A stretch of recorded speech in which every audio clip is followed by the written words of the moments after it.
chuvosa de sábado, né? E eu também quero agradecer muito, professor, a sua presença, a sua persistência.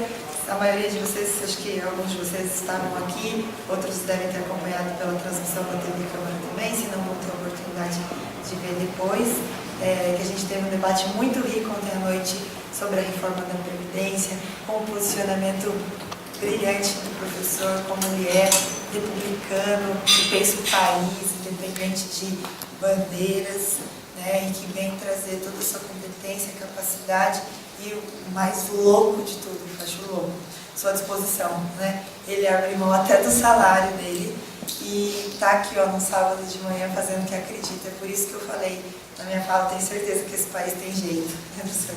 Porque tem gente como eles aqui no sábado de manhã aprendendo sobre política. Numa manhã chuvosa, tem o senhor deputado federal eleito voluntariamente aqui nos concedendo essa aula, nos passando seus ensinamentos e com toda essa vontade de gente que está aqui fazendo isso, a gente com certeza vai melhorar o futuro desse país. Muitíssimo obrigada e é com o senhor aí, fica à vontade, vai ter um cafezinho ali no fundo, a gente vai parar mais ou menos ali 10 horas, tá, professor? O professor tem outro compromisso em Campos do Jordão e aí a gente continua com a nossa outra atividade. Tá? Muito obrigada. Ok, bom dia a todos. Com muito prazer que estamos aqui neste sábado de manhã na Escola de Líderes, uma escola liderada pela Lorene. Nós já somos colegas lá da RAPS em São Paulo. A RAPS ela tem uma virtude de criar o espírito de uma amizade cívicas. Então nós nos reunimos na RAPS com colorações políticas e ideológicas variadíssimas. Nós discutimos temas, assuntos, sustentabilidade do planeta, mobilidade, honestidade, corrupção, combate à corrupção, temas universais que acabam então perpassando por todo mundo, de interesse de todos. E não importa a sua coloração política, não importa o que você pensa, o importante é o que você tem de contribuição para a melhoria de algo que hoje é uma palavrinha que hoje se utiliza muito, convivialidade. Convivialidade é a convivência, é o aprender a conviver, o aprender a ter limites, aprender, aprender a respeitar o outro, ver no outro um ser humano, não um ser desprezível, um ser sem valor. Vocês viram agora essa imagem desta semana? Um cara lá em São Paulo, ele sai de uma Mercedes armado e tinha um cara de rua, um catador de lixo de rua e tal. O cara está caminhando, ele não tem nada a ver, não houve atrito, não houve briga, não houve nada. O cara sai do carro e trucida e executa este catador de lixo, mendigo. Que relação você tem aí da perspectiva do atirador? Aquilo que ele matou é como se fosse um inseto, como se fosse uma barata, como se fosse algo que não tem nenhum valor. É a vida nua, como diziam antigamente os filósofos, até desde a Grécia. Vida nua é a vida sem proteção nenhuma, é só a vida física. Você não é nada mais que isso, o que antigamente se chamava de homo sacer. Homo sacer é o humano que você pode matar, que você pode torturar, que você pode prender ilicitamente, ilegalmente. Para ter uma perspectiva concreta do conceito, vamos falar da escravidão. Na escravidão, o corpo humano daquela pessoa escravizada, ele só valia como musculatura, só valia como força muscular, não tinha absolutamente nenhum reconhecimento jurídico, não tinha status de pessoa, era coisa, era objeto. E você veja isso, que no Brasil durou praticamente quase 4 séculos, ainda no século XXI, você vê uma cena dessas de assassinato de uma pessoa, como se ainda fosse só corpo físico. Isso é muito triste, porque é uma involução, é uma sociedade não civilizada. Isso aqui é uma barbárie. O oposto de civilização é a barbárie. Então a gente ainda vê isso tudo e vê consternado, você vê isso com tristeza, você vê isso como não é possível. Não é possível que um humano, um cara saiu de dentro de uma Mercedes, ou seja, não era um cara também um animal de rua que vai como um humano.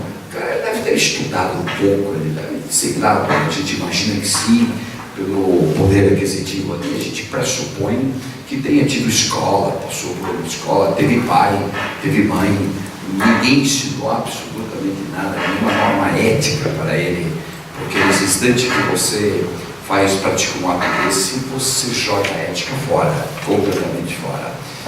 Essas coisas ainda acontecem, nos chocam, e o bom é se você se chocou com essa imagem, porque também se você não se chocou com essa imagem, você já entrou neste campo de insensibilidade humana, total e absoluta.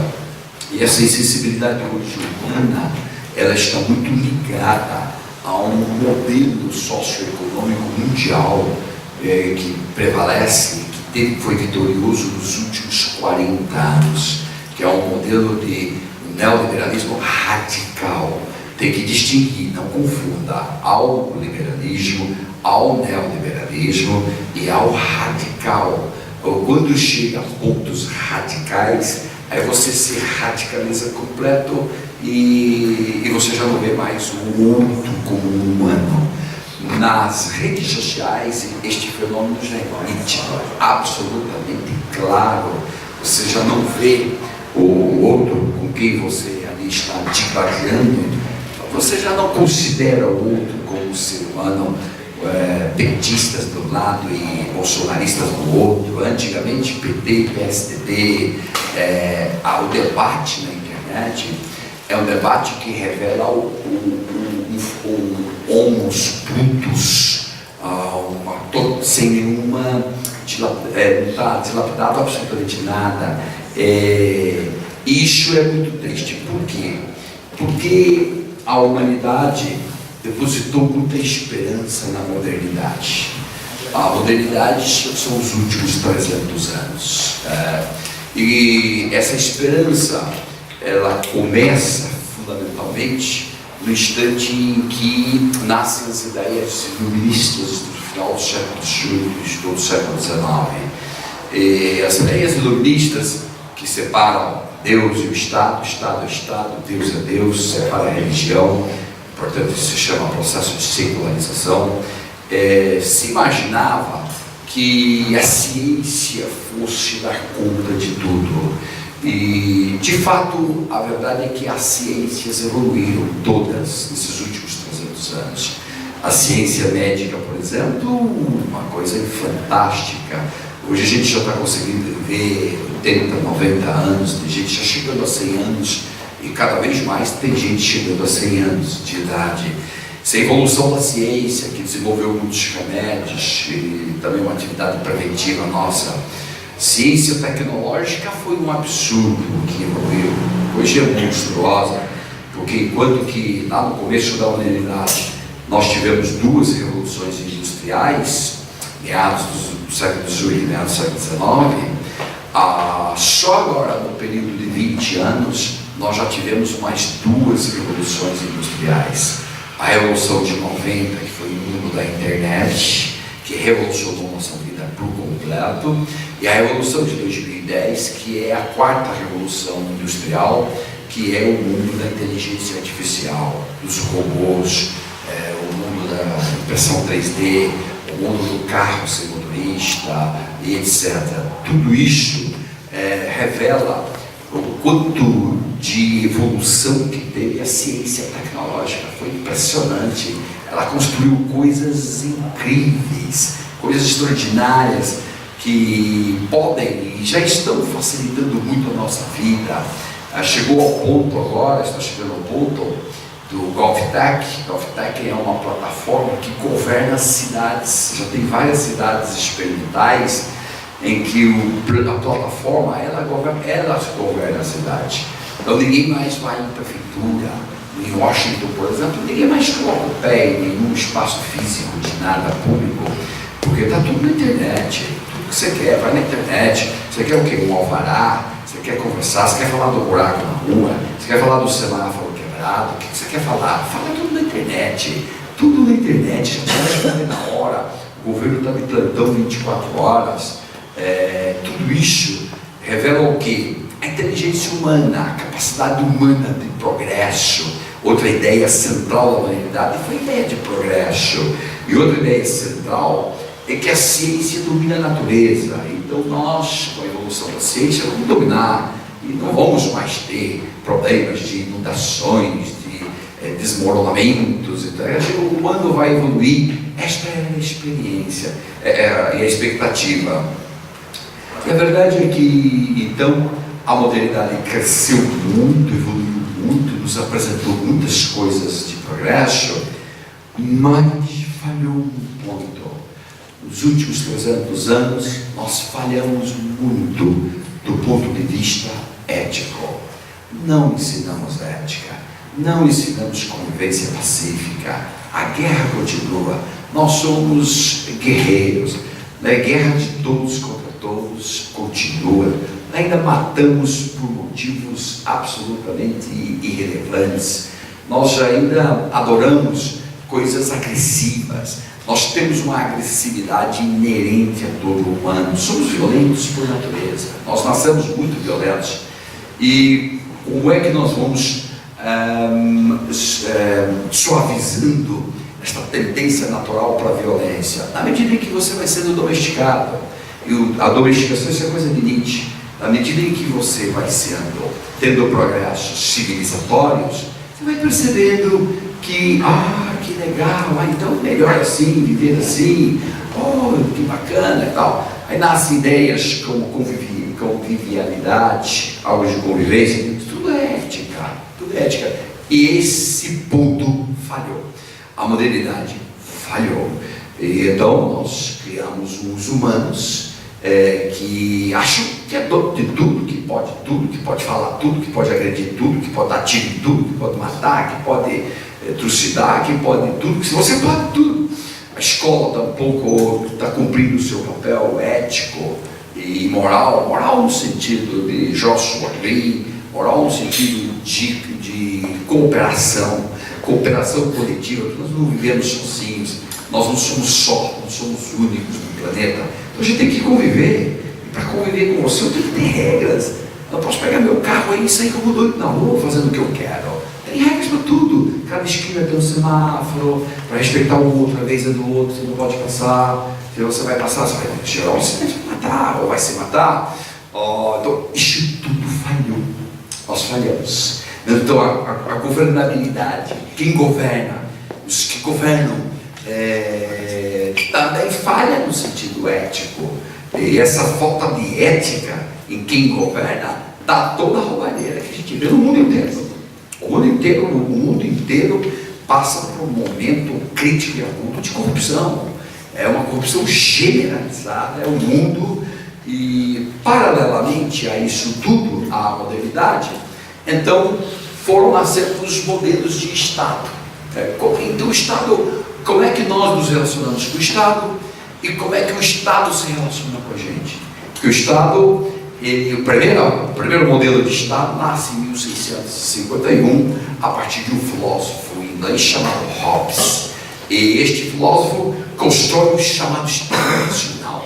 Estado Nacional é um Estado que tem soberania, que tem chefe, que vai nos governar, porém sob uma promessa.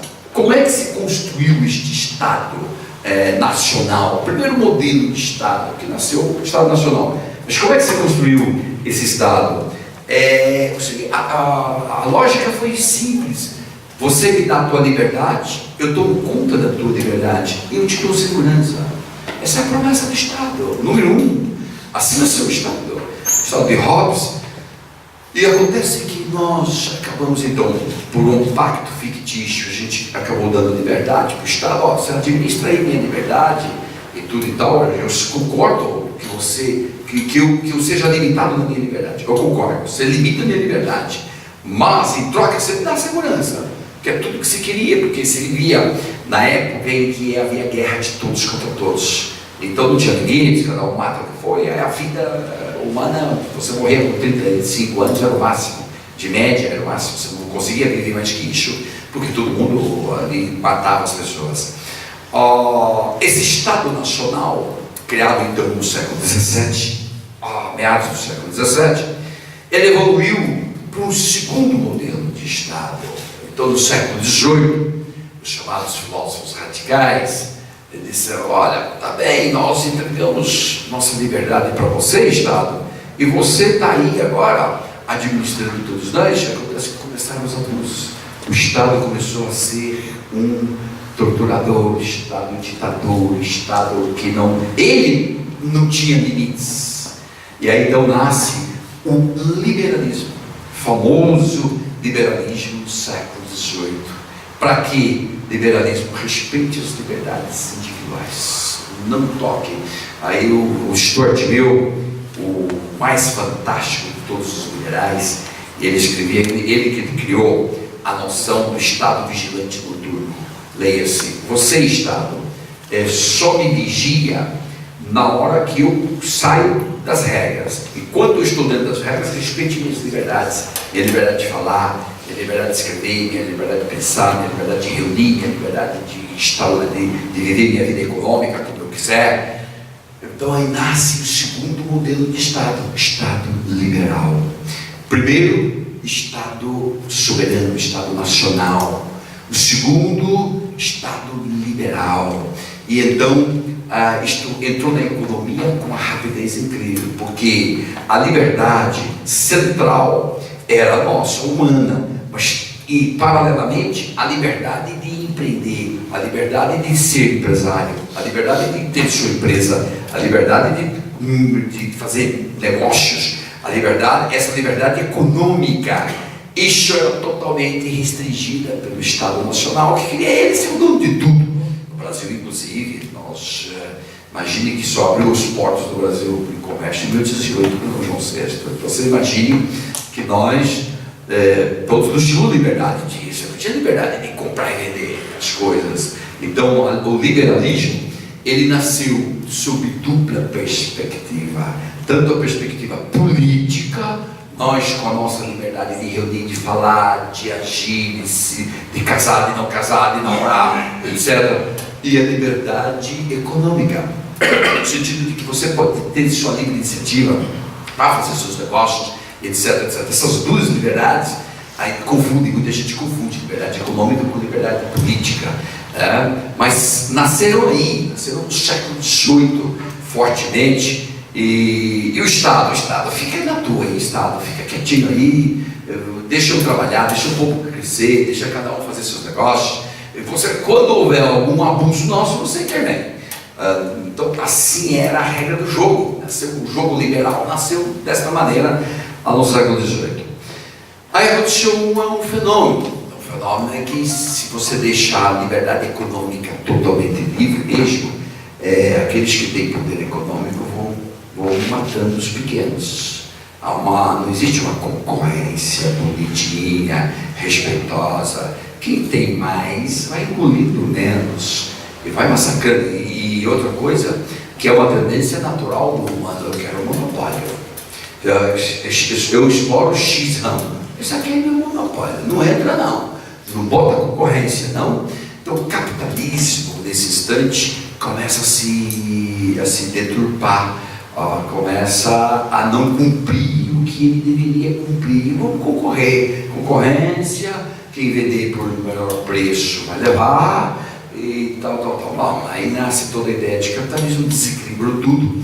E neste período histórico também começam os assalariados. Os assalariados que não ganhavam bem desde o começo. O assalariado não ganha bem desde o começo, que virou salário.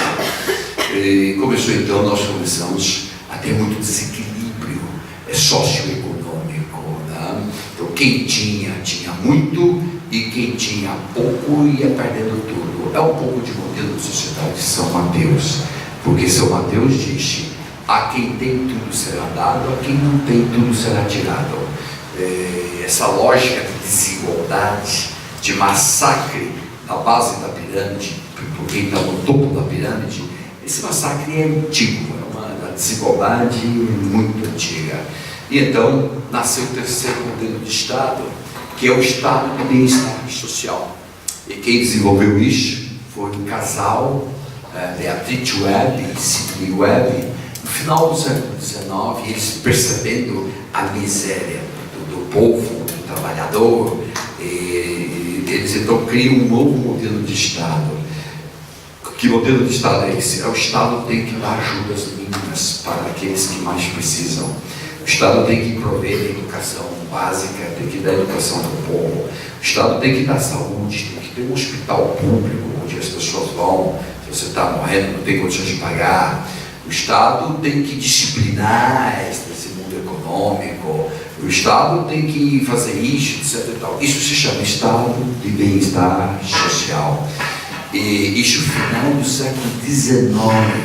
Só que as ideias do casal Webb só foram prosperar depois da primeira crise financeira mundial, em 1929.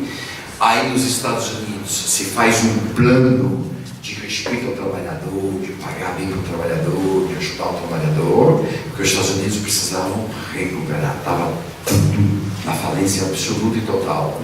Os Estados Unidos. Mas de fato, esse modelo de bem-estar social só ganhou força mesmo após a Segunda Guerra Mundial. Aí explodiu, porque todos os países foram no fundo do poço, está tudo na miséria, e nós temos então que recuperar a economia, senão o capitalismo morre. Se você não tem ninguém que consome produto, o capitalismo está morto. Vai vender para quem? Porque ainda se vivia um tipo de capitalismo que era o capitalismo produtivo. Você produz um carro, tem que ter quem compra carro.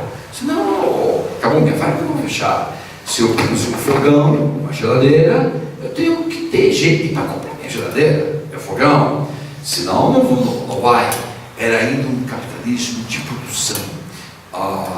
Esse período histórico que se chama de o período de ouro do Estado de bem-estar social foi de 45 até 75 na Europa e nos Estados Unidos, onde então se preocupou com duas coisas: pleno emprego, todo mundo vai trabalhar, salários bons, porque nós queremos você como consumidor, e vou te dar escola, vou te dar saúde, vou te dar transporte público, etc. Foi o melhor momento que a humanidade já viveu. 30 anos gloriosos se chama, de 45 a 75. Mas isso, repito, na Europa, nos Estados Unidos, Brasil não. O Brasil está fora desse contexto. O Brasil vive outra realidade, não é a nossa realidade de estado de bem-estar social. Mas é que ocorreu. Esse é o terceiro modelo de Estado. Professor, inclusive nessa época é onde os olhos começam a se voltar para a América Latina, né, como um potencial até depois exploratório, né, da indústria, enfim. Então, assim, tudo isso constitui a nossa história e vai ficando difícil a gente sair de um modelo tão cruel que a gente tem, né? Isso. De um histórico, O que ocorreu foi o seguinte: pega essa aberta. Só deixa aqui, ó. A linha que para lá, um aqui. Isso. Aí tem um. Pode deixar aberto, tranquilo. Isso. Pronto. Não, a história da América Latina entrou no contexto de importância mundial, não para desenvolver o estado de bem-estar social, porque eles não estavam nem aí com a gente. Se eles estivessem aqui comendo índio, o índio comendo povo, não estavam nem aí para nós, não tínhamos relevância nenhuma. Mas tudo deriva da eclosão da Guerra Fria. Porque com a vitória americana na Segunda Guerra, e também com a vitória russa, a Rússia também mostrou muito poder, e os Estados Unidos juntos, nós tínhamos dois modelos de estrutura da sociedade: um modelo capitalista e um modelo comunista. Esses dois modelos, logo após a Segunda Guerra, vão querer dominar o mundo, ambos, cada qual quer dominar o mundo. Aí a América Latina entrou na história, porque para dominar o mundo, a América Latina é uma faixa de terreno, então pelo menos como terreno a gente tinha um certo valor, né? Gente, né? O povo crescendo. Essa Guerra Fria, ela foi muito importante para manter o equilíbrio de um capitalismo não selvagem. Foi um capitalismo então de estado de bem-estar social, as empresas ganhavam menos e os trabalhadores ganhavam mais. E não podia ter trabalhador sem trabalho. Isso é essencial para a construção de uma sociedade minimamente que possa conviver. E acontece o seguinte: esta Guerra Fria foi sendo vencida pelos americanos e pelo capitalismo a cada dia. Cada dia. Quem entre nós, quando alguma notícia de comunismo se perdeu, quando obras de Marx começaram a difundir, os Estados Unidos dizem: não, passa fogo nesse povo, queima tudo, proíbe, e aí está com uma ditadura, pegou os militares, levou para os Estados Unidos, treinaram 350 militares, treinaram tortura, vocês têm que torturar assim, assim, assim, tem aulas de tortura, vai, manda bala, não deixa esse comunismo entrar aí não, pelo amor de Deus, que havia essa disputa de comunismo e capitalismo, né? Disputa de mercado. No fundo, claro, se o capitalismo sem gente, ele não vende, você precisa vender. O capitalismo vive de vender produto, até então.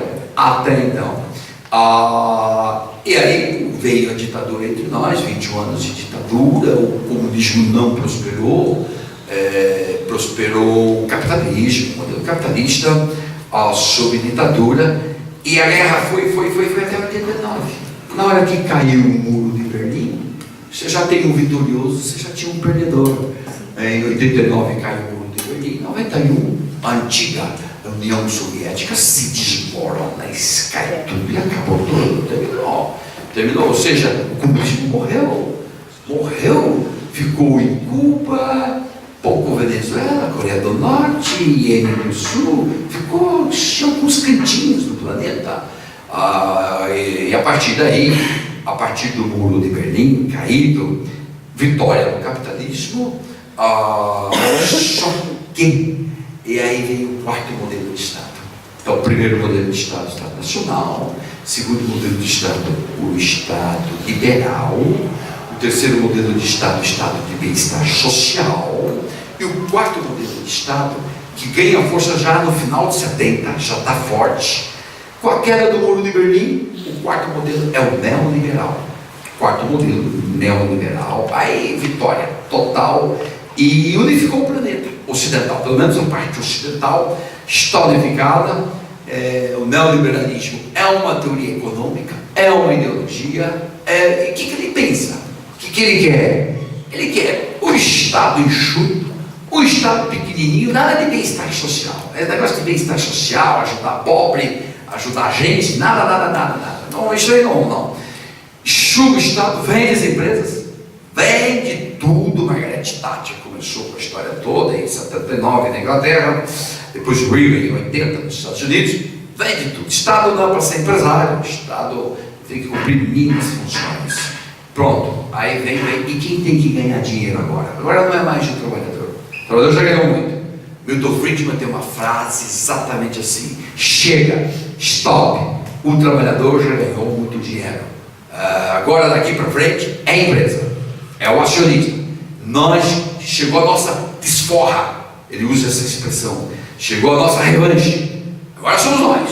Quem vai ganhar grana daqui para frente agora é o mundo empresarial. O trabalhador vai se danar, vamos tirar dele o máximo possível. Desde 80 é assim a nova ideologia: tira do trabalhador, precariza o trabalhador. E o segredo do neoliberalismo, que foi se radicalizando. Algumas coisas são interessantes do que eles falam, gente. Essa história de dizer estados inchados, Estado não sabe administrar, Estado, está tudo certo. É verdade, os estados são terríveis para gerenciar coisas públicas, é terrível, é uma coisa doida. Então eles partem da premissa correta. Acontece que o neoliberalismo foi se radicalizando. Quando chegou nos anos 90, do meados dos anos 90 para cá, houve uma mudança no neoliberalismo, que é isso que as pessoas não captam, não entendem bem, porque isso não é bem explicado. A grande mudança que o capitalismo, que era produtivo, era fábrica, era fogão, era geladeira, era carro que você produzia, roupa, esse capitalismo produtivo, a partir de meados dos anos 90, se transforma no capitalismo financeiro. No capitalismo financeiro não existe mais produção, você ganha rendas, você ganha com créditos, você ganha emprestando dinheiro, você ganha de todo mundo. Este capitalismo financeiro hoje prosperou, ele radicalizou total. Com o capitalismo financeiro, nem a 12 fatura, mas fatura muito, concentra toda a renda nas mãos de poucos. E o capitalismo financeiro foi favorecido pelas duas revoluções, agora últimas, tanto a revolução da internet, quanto a revolução da inteligência artificial de 2010. Então você junta dinheiro improdutivo, não produz mais produtos. Banco não produz nenhum quilo de feijão.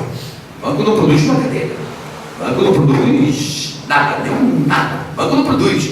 O banco vive de crédito, de negócios, de gerenciamentos de dinheiro dos outros, de fundos de pensões, etc.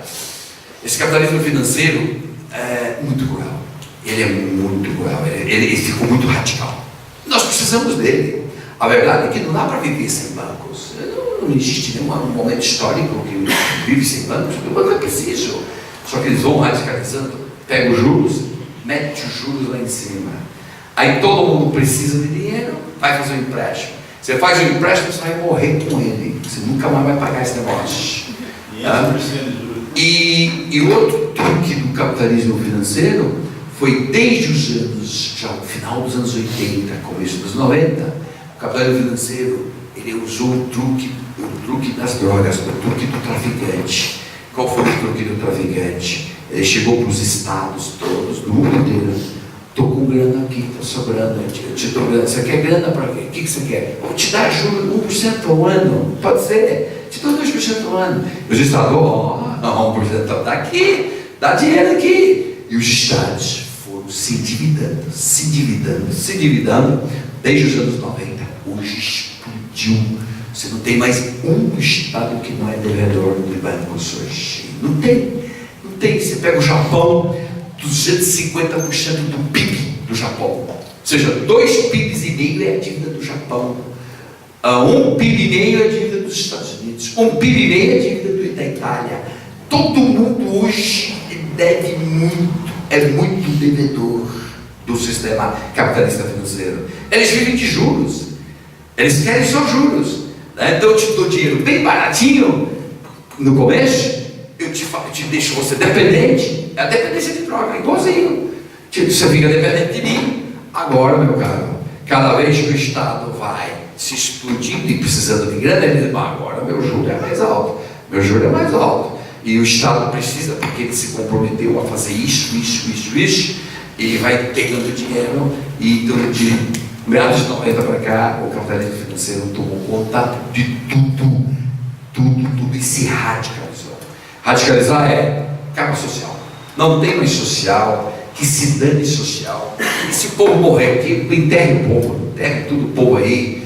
Mas se eu matar todo o povo, ou se eu desempregar todo o povo, você não tem mais consumidor, ninguém vai comprar o produto. E os bancos dizem, que se dane, eu não vendo produto, eu vendo dinheiro. As famílias endividadas correm no banco. E hoje 63 milhões de brasileiros estão pendurados no banco. 63 milhões de brasileiros estão pendurados no banco. O cara não está trabalhando. Que se dane, eu vou tomar teus bens. Se você não me pagar, vou tomar teus bens. Então acabou a noção de social dentro deste capitalismo financeiro, que é o neoliberalismo transformado. É o mesmo neoliberalismo, só que transformado. Ele se potencializou, virou um monstro. Contra esse radicalismo do capitalismo é que eu me bato. Eu critico, eu falo. É o radicalismo que não dá para aceitar. O capitalismo nós precisamos. Precisamos de empresa, precisamos de patrão, precisamos de gente que dê emprego, precisamos de gente que paga impostos. Nós precisamos de tudo isso, precisamos de trabalhador, precisamos de consumidor. E quem não está financiarizado precisa de consumidor. Se você fabrica um colchão, você não tem ninguém para comprar, você está perdido. Então, nem tudo se financiarizou. E esse setor da economia que não financiarizou, ele precisa de consumidor. Porém, cada vez menos. Porque todo mundo que hoje sobra uma graninha, ninguém mais está dizendo, vou fazer uma fábrica. Ninguém mais. O que você vai fazer? Compra títulos da dívida pública. Estou te pagando 12% ao ano. Não tem rendimento mais fantástico do que 12% ao ano. Nos Estados Unidos é 0,5% por ano de juros. Brasil, 12% ao ano. Então, por que eu vou ter empregado, ter trabalho, logística para entregar o meu produto, ficar sujeito às intempéries do mercado? Para quê? Eu vou me financiarizar. Então, as empresas grandes, quase todas foram se financiarizando. Então, elas não vivem hoje jamais de vender colchão, vender cadeira, vender ar-condicionado. Não é mais isso. Algumas sim, mas outras, vou comprar título da dívida pública, vou emprestar dinheiro. Se eu emprestar dinheiro, vou faturar mais. Tudo. Essa é a grande mudança no capitalismo e essa é a explicação para o estado que vivemos hoje de 13 milhões de desempregados. Quem vive de juros olha para isso e fala, que relevância tem isso para quem vive de juros? Se dane, pode se danar. E com isso então nós temos que buscar um pouco de equilíbrio e pensar no quinto modelo de Estado. Nós temos que fazer nascer um quinto modelo, um modelo que concilie o mundo empresarial. Nós precisamos, tem que ter empresas e que concilie a justiça social. Tem que ter também justiça social. Leia-se, eu tenho que ter as pessoas vivas. Se as pessoas só matar todo mundo, nós vamos destruir todo o planeta. Então, esse é só para você pegar o fio da meada, entender o que nós estamos vivendo hoje em termos mundiais. E aí o que aconteceu? Como o capitalismo financeiro não dá a mínima para o social, e ele se alinhou à tecnologia, então pegou meia dúzia de craques da tecnologia, que tudo passa por ela, Google, Microsoft, Zuckerberg, pegou eles, pegou meia dúzia de capitalistas de grana, muita grana. Então esse grupinho, hoje, 6 deles têm capital igual a 3 bilhões e 800 milhões de pessoas do planeta. Então consultou tudo para eles, porque eles detêm a tecnologia, têm conhecimento, e eles detêm a força da grana. Então tudo passa por eles. Concentrou tudo, miséria generalizada. E o povo bravo, povo nervoso, povo americano. Porra, faz 30 anos que a classe média americana não sobe um ponto, só cai a classe média americana. E eles dizem, não, se não dá, se não dá, o povo aí está ficando rico e nós perdendo tudo, tá louco, não, se não dá. E aí o povo bravo, o povo nervoso, e isso explode todos os populismos dos anos 2006 para cá. Todos os populismos, porque o povo diz, stop, não quero saber disso, eu quero gente que queira revolucionar o mundo. Nós queremos gente que troque tudo, que mude tudo, que combata a corrupção, que dê vida. Nós queremos viver. Eu quero um pouco de bem-estar, que estou perdendo tudo. Pronto, aí explode todos os populismos. E o do Brasil, em 2008, mas desde 2006 o fenômeno já veio. Um pouquinho antes, Berlusconi na Itália foi o precursor do novo populismo no mundo todo. Berlusconi final de 90, mas ainda ficou um pouco paradinho. Depois um mal-estar geral do mundo. Quem é o doidão? Eu quero votar no doidão. O Trump, eu sou o doidão. Eu vou votar em você. Acabou, ganhou o Trump. Né? Então é sempre buscar o doidão, mais loucão. Porque a gente, mesmo quando a gente está com raiva, a gente vota com esperança. A esperança acompanha teu voto. No sentido, vai mudar.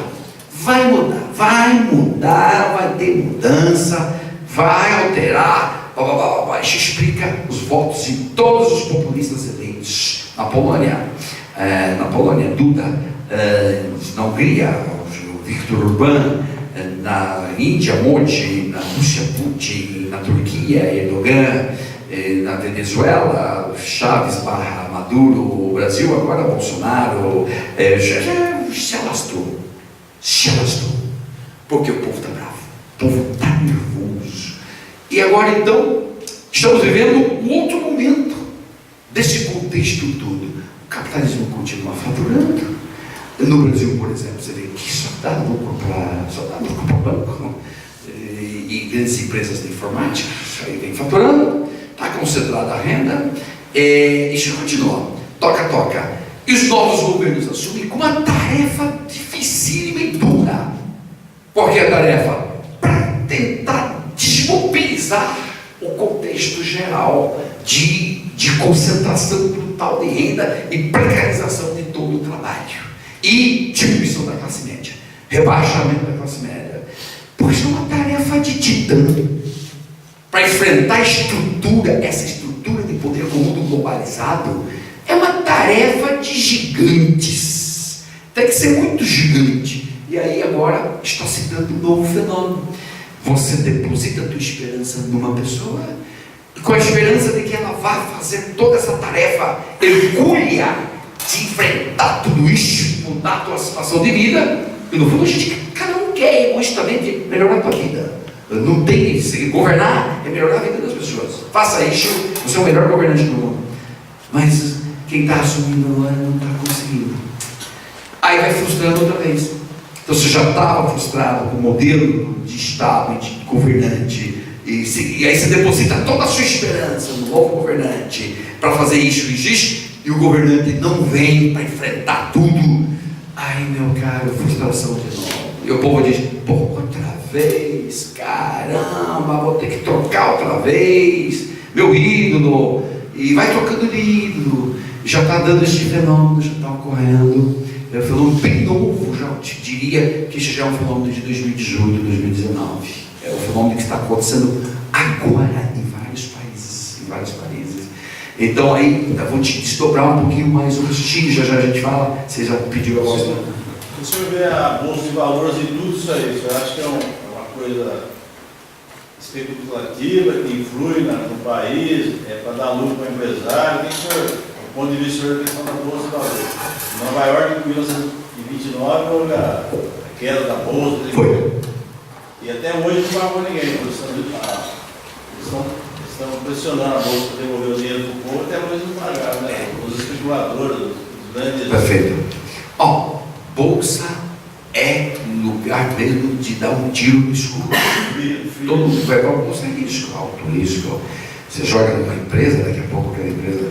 Quem jogou na empresa da Vale, por exemplo, em janeiro, daqui 19 dias vem emprumadinho, você já se dá no inteiro. Bolsa é jogo. Bolsa é jogo. Bolsa é um jogo. Então, quem está ali na bolsa está para especular. Então, todo mundo. Você não entra na bolsa. Que legal, agora estou na bolsa, vou brincar um pouquinho. Você vai fazer um jogo, você quer ganhar no final. Tá? E alguns ganham, outros perdem. Especialistas hoje que ganham muito, sabem manobrar bem. Quem souber manobrar bem, ganha muito. Então, bolsa tem natureza de jogo. Bolsa é jogo. Bolsa é eminentemente jogo. Mas, nesse instante, então estamos vivendo um momento agudo do mundo ocidental. Vai aparecer só, não é só Bolsonaro, não. Nós estamos vivendo um momento agudo. Por quê? A situação do povo continua piorando. E o povo está bravo, está nervoso, trabalha, não tem mais segurança. E um dos truques desse capitalismo financeiro é deixar todo mundo em segurança. Que se eu te der segurança, você vai começar a se organizar, e aí você vai começar a me derrubar. Se eu deixo todo mundo na insegurança, você fica, eu estou em tua potência. Você tem que ser impotente o tempo todo. E a desgraça que essa impotência de mudar, que hoje a gente não tem a minha perspectiva de mudança, Essa impotência de mudar cria em nós uma vida tão louca, tão preocupada. Você não sabe o dia de amanhã. Você acorda e diz, cara, e amanhã eu vou ter comida aqui, meus filhos vão estudar e tudo e tal. Essa impotência hoje é outro aspecto que não se trabalha, mas é pura realidade. Essa impotência física, mobilizadora, social, ela está acabando afetando até a potência sexual, né, que está diminuindo a libido nitidamente de todo o planeta. Porque até sexo agora já fica uma coisa mais complicada. Para ainda quem não tem nenhuma preocupação, tudo ainda está no mundo encantado, da ilusão, da utopia, da Disneylândia. Mas para quem já aterrissou na Terra aqui, porra, que vida desgraçada, que coisa corrida, e mais, você não tem mais nenhum tempo mais de dialogar com ninguém, porque o celular não te deixa mais dialogar. Você está no celular, nós estamos aqui direto. Se eu estou aqui com você, o casal, muito comum, até no restaurante, o casal está ali os dois. É hora de conversar, é hora de trocar ideias, é hora de falar, cada um no celular. Então, houve uma dessensibilização. Nós perdemos a sensibilidade humana, que é a sensibilidade é a capacidade de ver sinais que normalmente não se vê, a não ser quando você conversa, olhando, tocando, né? Carícias. Estamos com uma carência de carícias brutal agora. Que o celular que manda. Você está na cama, nu, com o seu parceiro ou parceira. Antes do sexo ainda vai vir as últimas do dia. Isso é as últimas do dia. Aí sai uma bomba ali. Filha da puta! Que tesão você tem? Acabou? Então estamos perdendo coisas básicas do humano. Isso é o mais preocupante no atual modelo de dessensibilização e não ver os outros como seres humanos. Tá? Então, só para dar uma síntese, fiz um apanhadinho rápido para te dar uma síntese do que estamos vivendo hoje no mundo. Então, não tenho nada contra Bolsonaro. Hoje eu sou um parlamentar independente eu tenho minha visão de mundo. Eu costumo difundir minha visão de mundo, meus valores. Eu tenho valores, eu tenho ética. Eu trabalho com ética o tempo todo. Sou fundador do movimento que é o Brasil Ético. Então, é como eu estou vendo o Brasil muito neste contexto globalizado e um contexto hipersexualizado. Nesse caiu a potência sexual e as horas que a gente dedica para o outro. Eu nem digo sexo no sentido de sexo mesmo, no sentido de uma conversa, de um diálogo gostoso que tinha antigamente. Hoje está acabando com o celular. Então vivemos um momento de celularização, um momento de desensibilização, grave momento, sem sensibilidade, um momento de hipersexualização, é um momento de muita preocupação, de precarização e de insegurança total, que é exatamente o que se quer de todos nós. Fiquem seguros, porque se você ficar seguro, vocês vão se reunir aí, vocês vão derrubar a gente. Então, quanto mais insegurança, melhor para o sistema vigente. Eu acho que no Brasil, você deu um panorama do mundo muito real, muito legal, mas acho que no Brasil ainda é mais grave, porque aqui a educação sempre foi um problema muito sério. Você vê o povo, você lê os documentários na internet, você vê parlamentares com erros de português bizarros, e você vê pessoas sem interpretação de texto nenhuma, tentando ler e compreender as coisas. E a questão do banco, principalmente, a gente não tem concorrência. Nós temos 3 bancos que é mais fácil para eles trabalharem. Sim. E colocarem, como você falou, em cima do povo. Mais prático. E pior, é um artigo meu recente que denunciava isso. Pior é que eles, além de não ter concorrência, ainda se cartelizaram. De 2007 a 2014, eles combinaram taxa de câmbio entre eles. Agora, 14 empresas acabam de entrar com uma tremenda uma ação contra eles, dizendo que você tem que minimizar. Várias empresas brasileiras entraram com ações, são 21 bancos, 4, 5 brasileiros, né? Itaú, Santander, Bradesco, e tudo aí, para alguns estrangeiros, UBS, Citibank, etc. Está quase contra beleza, vocês combinaram taxas. Você vai no banco, quanto é o juro? Taxa X. Quanto é o juro? Taxa X. Taxa X igual. Ou seja, eles combinaram para faturar mais. Tem que indenizar agora. Então vai dar uma encrenca isso muito grande, mas é um bom exemplo.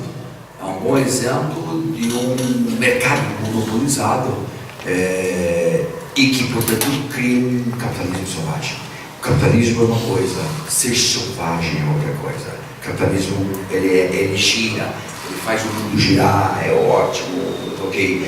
Mas ser selvagem é outra história. O nosso é eminentemente selvagem. Então, se juntar um capitalismo financeiro mundial e nós, nesse contexto nosso jardim de justiça de 500 anos, aí é explosivo. Por isso que se prevê uma comoção social. Isso é absolutamente previsível. Se acontecer, sem novidade, previsível.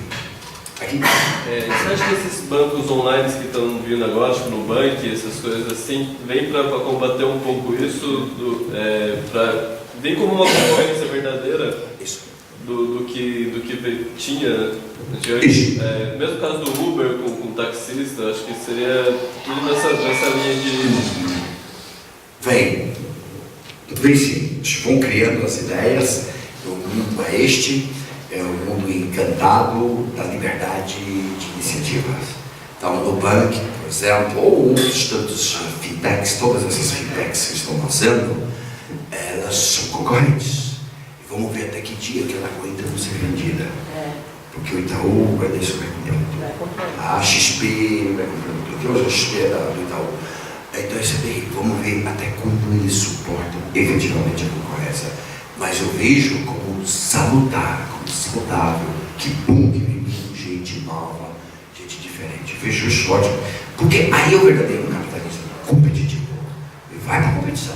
Você tem que ter um bom produto para você ganhar o mercado. Então é ótimo. Vejo com bons olhos. É isso mesmo. Com relação àquilo que o senhor falou anteriormente, esse novo fenômeno aí do pessoal estar insatisfeito, né, que tem essas mudanças em alguns países e tudo mais, mas isso eu acho que é um fator que já vem de anterior, né? Por exemplo, você pega o pessoal na década de 80, 90, em que os políticos são sempre os mesmos, a gente não vê a forma de governar mudar, né? A gente não vê empenho deles em realmente modificar alguns sistemas financeiros ou alguma outra situação em benefício da população, né?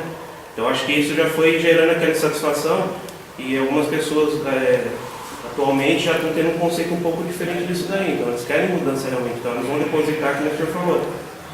A fé dela não volta naquele cara que ela acha que vai melhorar, o louco, né? E infelizmente os que estão lá... Um esquerdista brutal, depende do país, cada país vai escolher o seu, né? Mas é isso mesmo. Por quê? Agora, a este capitalismo internacional, que é uma realidade do mundo ocidental toda, nós temos que agregar a nossa história, a nosso modo de viver. Nosso modo de viver são as elites oligárquicas que tocam o Brasil na mão deles. É um grupo pequenininho, não passa aí de 600, 700 pessoas, empresas, que mandam tudo. Eles dominam tudo, eles que financiam campanhas políticas, eles que mandam na taxa de câmbio, eles que interferem no governo, eles que tudo. E essas elites nossas, também radicais, se junta a essa mentalidade mundial, aí junta a fome com vontade de comer. Nós então somos vítimas de duplo radicalismo, o radicalismo internacional e o radicalismo nacional. São as elites muito radicais, que estão destruindo, e destrói a natureza, Brumadinho, toda a Vale, minério, destruindo tudo, suja rios nossos, ninguém mais pesca em rio, e vai destruindo a natureza, destrói tudo, destrói gente, destrói trabalho, destrói emprego, destrói perspectiva futura. Então, para muita gente, o futuro é agora. Para muita gente, o futuro é hoje. O meu futuro é o que eu vou hoje fazer. Vamos ver se eu consigo comer uma coisinha hoje e tal. E o amanhã não tem a mínima perspectiva do amanhã. Então, essas pessoas não ficam desesperançadas. E aí você pega os sinais. O importante é prestar atenção nos sinais. Isto é que no mundo da internet não rola. No mundo da internet rola uma polarização muito forte e é muito primitivismo. A internet é muito tribo. É tribo. Filha filha da puta é você, tua mãe, teu pai, petista, filha da puta, bolsonarista, filha da puta. Primitivo a internet, você não capta sinais. Tem os sinais que vão emitindo, né? Tem muitos sinais evidentes de que está tudo sendo destruído, né? Primeiro, a natureza, os rios, o oceano. O oceano já está com quase 10% do oceano, está tudo apodreceu já, só tem plástico no fundo, já está matando peixe. Então, o risco agora de 1000 espécies de animais de extinção. 1000. Tem ilhas de plástico, né? Ilhas de plástico. Tem, porque o plástico vai se acumulando. Lixo. O subsolo já está. É desde 45, isso aí não é de hoje, não. São sinais. Parece uma coisa boa e isolada. Mas se você põe no contexto, não, é um jeito que a gente está vivendo. Vê se pode isso. Se jogar tudo no mar e matar peixe, isso é uma coisa louca que a gente está fazendo, não? Poluindo cidades. Você vai buscando sinais. E usar a internet do modo como a gente usa, mais primitivo, como se a gente nunca tivesse tido uma aula na vida.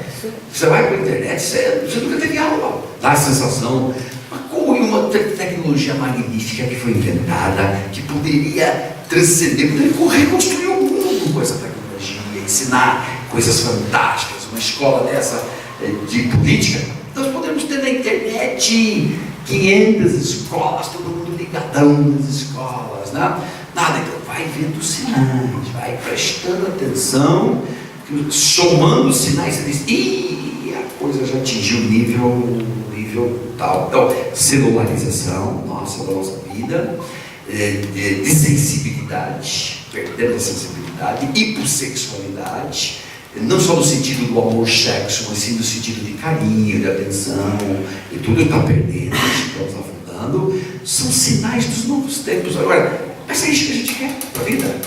Professor. Aqui e ali. Professor, é assim, né? A gente está num programa de escola de líderes, onde a gente debate as questões políticas no sentido mais amplo, né? A sensação que eu tenho, e me entristece muito sempre, é que as pessoas ficam discutindo, e aí a gente viu esse debate ontem aqui muito fervoroso, dessa coisa da direita e da esquerda, e a gente não discute o humano, né? Quando a gente vai nas questões de defender ideologias partidárias, nesse caso, a gente deixa de discutir a produção de conteúdo, né? de convivência. E quando, tudo bem, o governo Bolsonaro ele é eleito há 5 meses, 4 meses, enfim, e a gente precisa se unir para discutir uma política para o nosso país de humanidade. Então, quando eu meto um agrotóxico no que meu filho vai comer daqui a pouco, e isso é liberado, e isso é aceito, exatamente por um lobby no Congresso que é feito pelos ruralistas, e eu aceito isso porque o governo é novo, e se fosse o PT, e se fosse o pessoal, se fosse qualquer, eu teria que brigar contra. E eu acho que a gente também é muito passivo no sentido de aceitar, do aceite de tudo que vem, e a gente fica assistindo, somos meros espectadores. Então, assim, numa escola de liderança, a gente precisa de entender que a gente tem que transformar, a gente precisa ter uma visão crítica, sem as extremas, né? Sem os extremos. E tudo bem que você pode ir para um viés que você acredita mais, mas a gente precisa ter um debate de qualidade.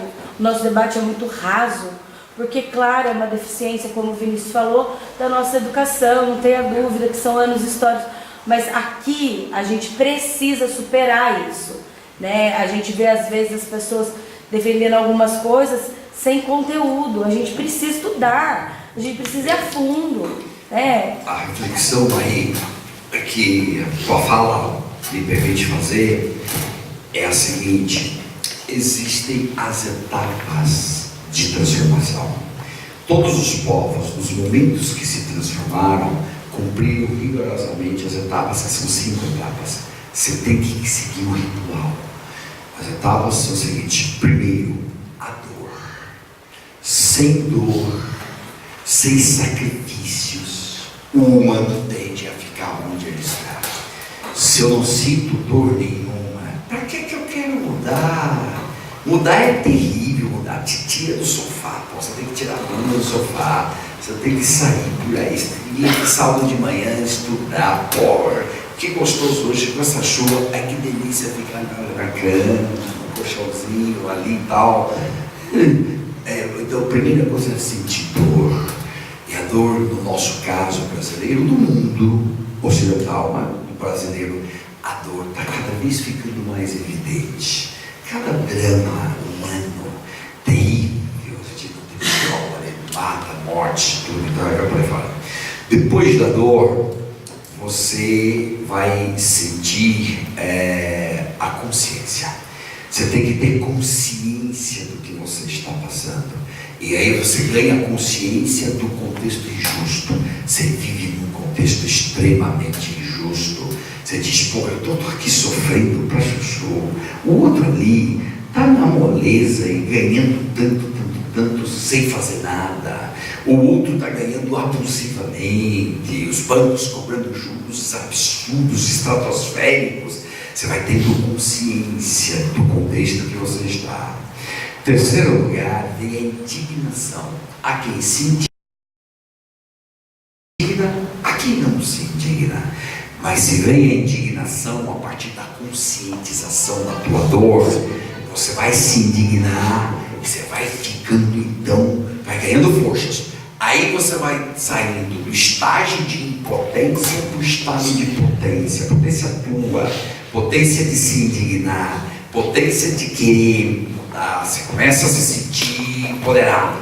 Essa é a fase de empoderamento teu. Depois da indignação, aí vem a ação. Como agir? É hora de agir. Não é possível que isso aqui, como está. Vamos agir. Ação. E é da ação que nasce a transformação. Então, esses 5 estágios de toda a evolução humana, qualquer revolução que você estude, a Revolução Americana de 1776, a Revolução Francesa de 1779, a Revolução Meiji no Japão de 1868, todas as revoluções que você estuda, você vê direitinho, e houve uma dor massiva contra o povo, ou contra um setor, ou contra a burguesia. A burguesia em 1879, os governos aristocratas e das monarquias massacravam a burguesia, os donos de comércio, os donos de banco, então está tudo massacrado, eles eram injustiçados, tá?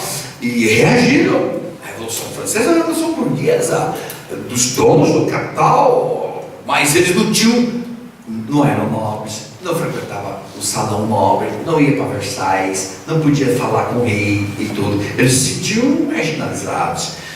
Então, todas as vezes que houve transformação, aconteceram essas 5 etapas. Então, sem essas 5 etapas, nós não vamos ter a transformação. Quanto menos indignação do povo, legal, estou vendo o Faustão, tá bom demais, estou vendo o Big Brother, você vai ver Big Brother pro resto da tua vida, você não vai mudar absolutamente nada no teu contexto que você pode mudar. Eis as etapas. A tua fala permite recordar essas 5 etapas. Professor, a questão, posso pegar a questão que a alienação vem pela televisão, né? Aqueles programas-chave, programa não sei o que. Não, televisão. Não, a pessoa vai ficando alienado através de TV. A televisão é o aparato de dominação.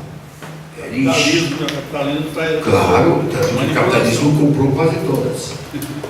Todo meio de comunicação, tudo comprado no capitalismo. Você acomodar em casa e gastar. Ou ele é dono total, ou ele é dono das ações. Ele compra parte das ações. Né?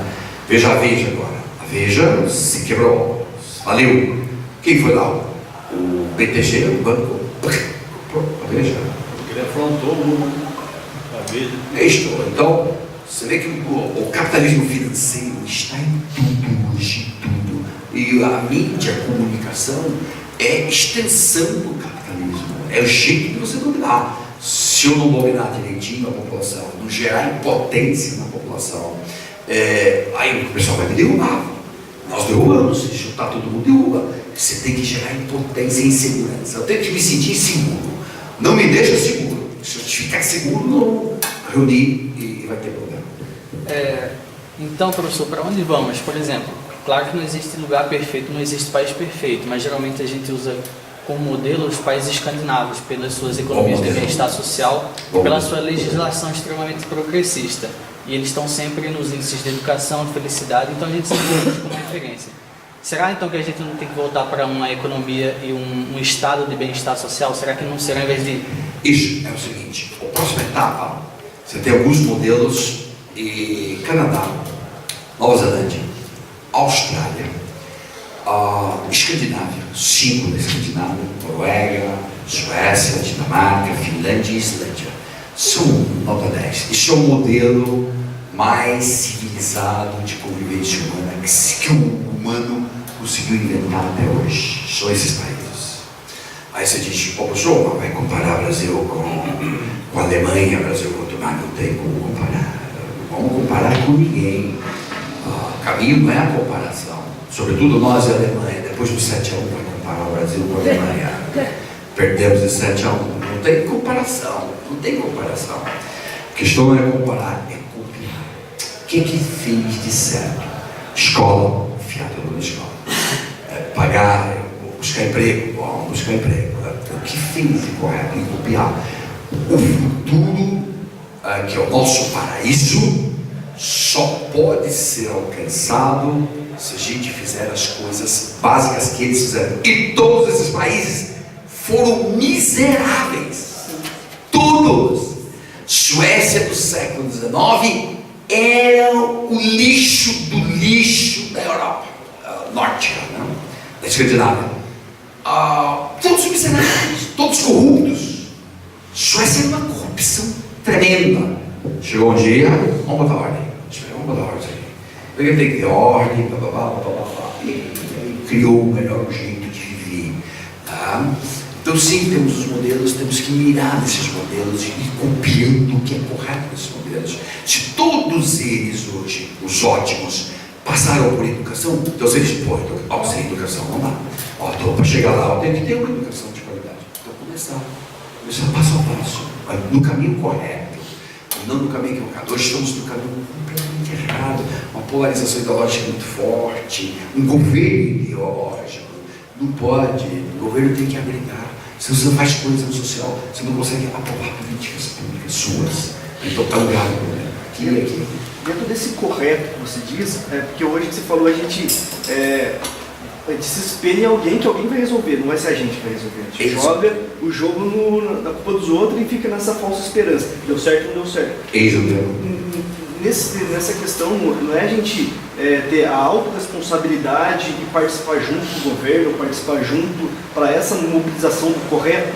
Necessariamente. Como é que faz depois da transformação, que é a ação, existe uma organização de uma forma... Existe.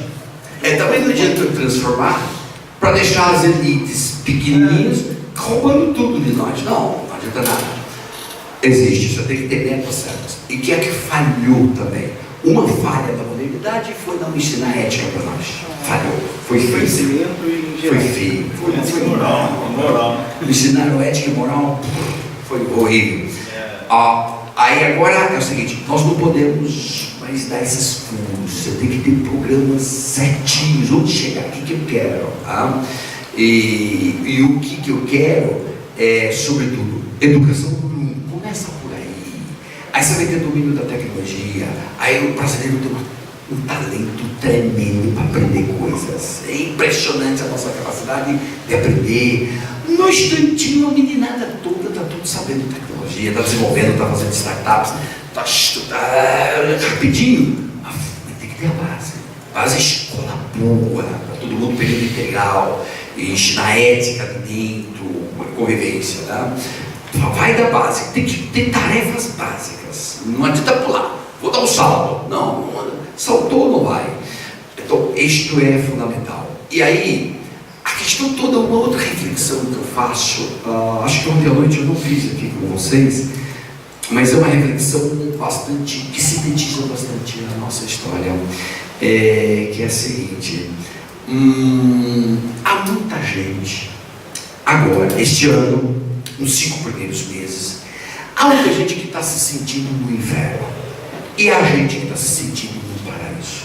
Depende agora do seu posicionamento frente ao governo.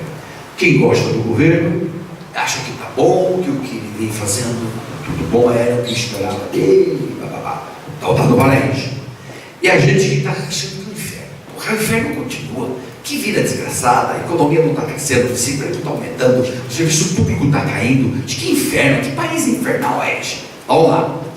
Se você, e eu respeito as duas posições, se você acha que está no paraíso, sorte sua, te cumprimento, você já chegou onde todo mundo quer chegar. Todos nós queremos o paraíso. Se você acha que está no inferno, aí eu tenho uma boa notícia e uma má notícia para você. Quem melhor estudou o inferno na humanidade, toda a história da humanidade, quem melhor estudou o inferno foi Dante Alighieri, na obra dele, A Divina Comédia. E Dante Alighieri, sendo especialista na matéria do inferno, ele tem uma péssima notícia para nós, porque o inferno tem 9 camadas, depois vem o purgatório, depois vem o paraíso. Eu, particularmente, sou muito ligadão com esse paraíso. Nós vamos chegar lá. Só fazer as coisas certinhas. Vamos chegar lá. Por enquanto, quem se sente no inferno, então, aí eu tenho uma boa notícia para você. O ruim são 9 etapas. O bom é que é o seguinte: o Brasil está há 40 anos estagnado. 40 anos crescendo 2% ao ano. 40 anos. De 80 para cá. Só você comparar. De 30 a 80, 50 anos, o Brasil cresceu 6,1 por ano. 6,1 por ano. Igual a China, mais ou menos, hoje. Seu crescimento extraordinário. Agora, 40 anos, estagnou tudo. Parou. Quem governou nesses 40 anos? Então vamos buscar os infernos. Figueiredo, 5 anos, de 80 a 84. Sarney, 5 anos, segundo inferno. Collor, 2 anos, terceiro inferno. Itamar, quarto inferno. Fernando Henrique, 8 anos, quinto inferno. Lula, 8 anos, sexto inferno. Dilma, sétimo inferno, 6 anos.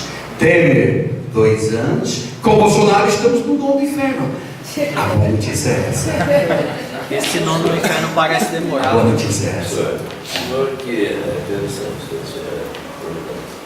o senhor que ele já sofreu lá na infância, o pai foi prefeito, acabou na cidade, uma cidade, que é uma cidade onde a cidade pequena, de 7, 8 mil habitantes, e que no São Paulo. Essa é a minha cidadezinha que chama Suíte Minus. Bem pequenininha. Que teve a internet, a Wi-Fi, primeira do Brasil. Primeira do Brasil. Aberta na praça. Nós não temos aqui ainda, né? Que é uma cidade universitária, literatura, o senhor falou lá atrás que o senhor leva a gente assim do céu ao inferno e vice-versa, um negócio apocalíptico, né? Isso, e ao mesmo tempo paradisíaco. Agora é assim, professor, o senhor disse que o senhor teve acesso à leitura de um livro que era Casa Grande Cesar, o primeiro livro que eu li na minha vida, aos 15 anos. E tem também o Eduardo Galeano, que é o uruguaio, Vez Aberta na América Latina, né? Isso aí é um livro de cabeceira. Livro de cabeceira. Agora, a questão da América Latina, professor, ela colonizada da forma como está agora, nós vamos voltar a uma situação de senzala. Guerra de todos contra todos. Porque os governantes não têm altitude estadística. Não tem. Não tem confiabilidade nacional, nem na América do Sul, nem na América Latina, e de uma forma mundial. Você pega o Donald Trump lá, que é um sujeito bem beligerante, que é um sujeito que enriqueceu daquela forma lá também. Especulador, China, ele tinha um escândalo de toda ordem moral e financeira. Agora mesmo, nesse episódio com a União com a Rússia, não é? Tudo isso daí é uma besta mesmo. Será que é um princípio dos tempos? Porque nós temos o Papa Francisco, que é um argentino, tá certo? Que é franciscano, Assim como o Sérgio Portela é um filósofo franciscano, Isso. o senhor também tem essa vocação franciscana, né? E não basta ser republicano. Isso. Tem que ver a questão sob o ponto de vista do Evangelho, no sentido de que o Evangelho é revolucionário. É verdade. Isso. E nós estamos lutando contra os Lúcifers. Então é o bem contra o mal, nós estamos lutando essa encruzilhada. Outra vez, Aproveitando a parte do Papa, a Igreja Católica financiou a Segunda Guerra Mundial. sim, já tem implicações gravíssimas. Financiou a guerra. O A federação Vaticano vivia da máfia. Quando se descobriu a máfia, fortemente nos anos 80 na Itália, foi descobrir um pouco o Vaticano que tirava todo o dinheiro da máfia. Então tem coisas pesadas. Mas por quê? Porque a igreja também é composta de seres humanos. Se fosse o robô, uma boa programação não faria isso. Então o ser humano, ele é virtuoso, ele é vicioso. Depende então da sua visão de mundo, que valores você sustenta. Em programa. Isto, a maior carência que eu vejo nessas lideranças que estamos falando hoje do mundo, a maior carência é carência de valores. O cara não tem uma estrutura de valores para transferir. E essa carência de valores hoje é uma crise tão aguda do humano que tampouco muitos pais têm. Ele não sabe o que transmitir para os filhos em termos de valores. Olha, isso é certo, isso é errado. Faça isso, faça aquilo. Não faça isso. Também os pais estão perdidos. Virou uma selvageria digital. O mundo hoje, nuvens. Hoje é tudo nuvens. Teologia de gênero, né? A pessoa vai na escola e é perdido. Larga o filho lá, o filho vai ser errado, vai ser Pois, puta, aí que o filho tá. vai ser puta. Mesmo com a escola, os professores, com esses esforços que façam, não transmitem também valores de ética, de respeito ao outro, de limites, de deveres. Eu tenho deveres como pessoa e como convivente, eu tenho deveres para cumprir. Eu não sou isolado do mundo. O mundo existe, eu dependo da natureza. Você matar tudo da natureza, acabou. Nossa vida foi-se embora. Você vai respirar o quê? Igual a China, tem cidades da China que estão matando quase 20% da população por poluição. Você quer viver num lugar desse? As abelhas do Rio Grande do Sul agora, é absurdo. As abelhas que seriam tudo é isto. Em suma, é a questão de dizer que ser humano nós somos e que ser humano nós queremos ser. Esses questionamentos, a gente não para um minuto da vida para pensar nisso. É muito difícil. Hoje vocês estão aqui no sábado de manhã, na escola, isso é muito raro. As pessoas fazem isso, é muito raro. As pessoas não escutam, não refletem. Hoje, olha só quanto de coisa que nós fomos agregando de ideias aqui hoje. Falamos de celularização da nossa vida, de dessensibilização, falamos de hipersexualização. Isso é um mundo novo, meio doidão. Esse mundo é meio Trump, esse mundo novo, meio loucão, meio doidão. Mas é isso que a gente quer para a vida. E a vida é tão rápida, passa um instante. Tá? Uma coisa que o senhor disse também que eu discordo até, em relação a copiar. Eu mexo um pouco com a internet, como todo mundo, trabalho com algumas coisas assim, e o que eu noto é outra coisa. No mundo que a gente está vendo é outra coisa, bem diferente. A gente tem que conviver com as diversidades do mundo que vai vindo do lado da gente. A gente tem que criar a nossa estrutura de vida, que o brasileiro ele só copia. Deu certo nos Estados Unidos, põe aqui. Mas aqui é outra realidade, é outra vida, é outra história, outras cabeças pensantes. Então, deixa eu só terminar o raciocínio para... Aí eu vejo, por exemplo, relacionamento médico, por exemplo, eles fazem pesquisa porque lá na Europa não sei quem e tal, mas o outro livro do outro médico que publicou no outro lugar diz ao contrário, ele não te vai te dar uma informação correta, não. Eu sei disso que é na prática. A questão do quinto poder que o senhor falou, não a mídia televisiva que diz que é áudio televisivo que diz que é o quarto poder é a mídia, mas a mídia que emana do povo. O que é a mídia que emana do povo? É todo mundo que se reúne aqui e decidir o que a gente quer. A gente quer isso. Então a gente vai correr atrás disso aqui. tem 25 pessoas mais ou menos aqui, cada um corre atrás de 10, 250, cada um corre atrás de 1 milhão e pouco, daqui a pouco tem 100 milhões de pessoas com o mesmo projeto para apresentar no legislativo, que vai formar uma lei. Só que não é suficiente. O executivo, ele age como um legislador, não como executivo. Isso acontece em toda cidade do país. Eles querem legislar ao invés de executar. Quando eles não conseguem legislar, eles compram o voto de vereador, sim, como é feito. Tá? Isso eu falo que eu já vi isso na prática também. Eu quero aprovar tal coisa, eu quero aprovar um ABC da vida, ou um eco ambiental por 40 anos aí. Um uso da mente do povo. Quer dizer, o povo está pagando essa encrenca toda e não vai mudar. Aí fala-se em copiar modelos, copiar isso, copiar aquilo. Não adianta. A justiça nossa, ela é muito demorada. Enquanto ela não for ágil, não se resolve as coisas. Enquanto o povo não se reunir, entrar na frente de uma prefeitura com mais de 10 mil pessoas ali, a gente não quer ABC, por exemplo, estou dando como exemplo ABC, não é minha opinião, não sou dono da verdade, não é isso. Eu estou dando só como exemplo, tá? Não queremos ABC, acabou. Um prefeito não vai contra 10 mil pessoas na frente da prefeitura. Uma Câmara não vai contra 10 mil pessoas aqui na frente. Agora o povo não tem coragem de levantar a cadeira para vir aqui na frente, não. Esse é o problema. Isso, sim. É um grave problema nosso. Realmente a gente não tem capacidade mobilizadora, é muito raro entre nós, muito raro. A história de copiar, não é copiar o modelo inteiro, é ideia. Se os países têm educação como premissa, copie essa ideia. Tem que partir de educação. Agora, como eu vou fazer a educação? Tem que ser a realidade brasileira. Aí você pega, faz a tropicalização e bota aqui na nossa realidade, toca. Né? Então é neste sentido que eu digo copiar, porque não dá para copiar modelos exatamente igual e idêntico. É outra realidade, outro mundo, outros povos, outros costumes, outros anseios. Né? É nesse sentido que eu digo copiar.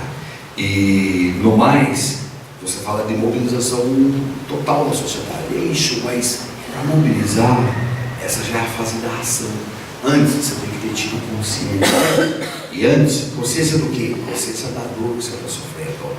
Tem que ter dor. Sem dor o humano se acomoda de dar. Porque você não quer saber de fazer nada novo, a não ser para tirar uma dor da tua vida. Senão, você deixa voltar, tá bom demais, não vou mexer com isso.